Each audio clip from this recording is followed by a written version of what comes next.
que vous venez de porter dans votre prière, cher grand rabbin, est faite de continuité.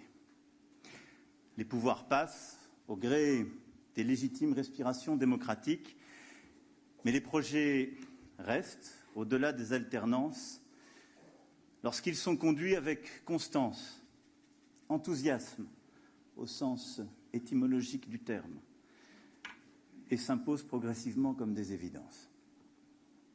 Aussi suis-je très heureux d'inaugurer ce centre européen du judaïsme et, ce faisant, de m'inscrire dans les pas de plusieurs présidents de la République, de plusieurs premiers ministres, ministres de l'Intérieur, maires de Paris, présidentes et présidents de conseil régional, qui tous, par-delà les différences de sensibilité, ont accompagné ce projet et fait que nous sommes là.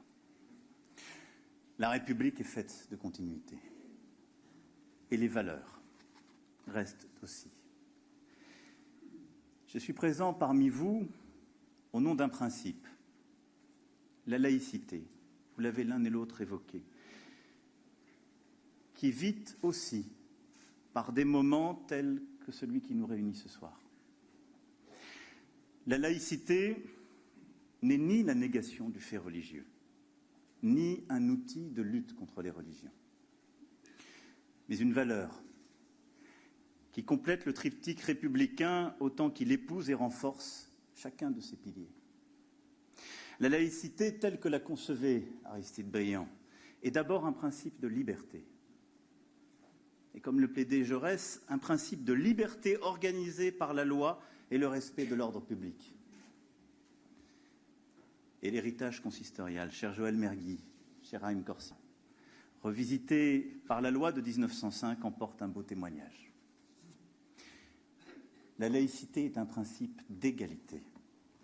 Dans notre République, la religion, jamais, ne peut justifier qu'un citoyen se soustrait à la loi.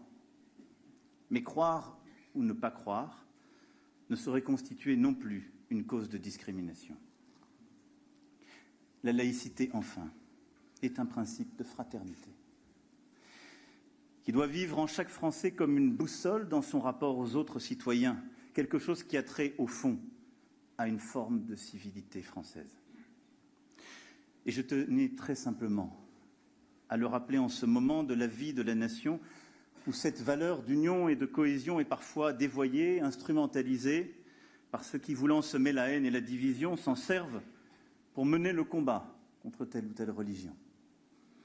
Et je veux, comme vous l'avez fait ce soir, à côté de la synagogue dans laquelle nous étions ensemble tout à l'heure, avoir une pensée amicale et républicaine pour nos compatriotes gravement blessés à la mosquée de Bayonne lors de l'attaque d'hier, parce qu'ils croyaient et venaient prier. La République fait bloc autour d'eux, comme elle fait bloc autour de chacun de ses enfants lorsque l'obscurantisme et l'intolérance réapparaissent. Cher Joël Mergui,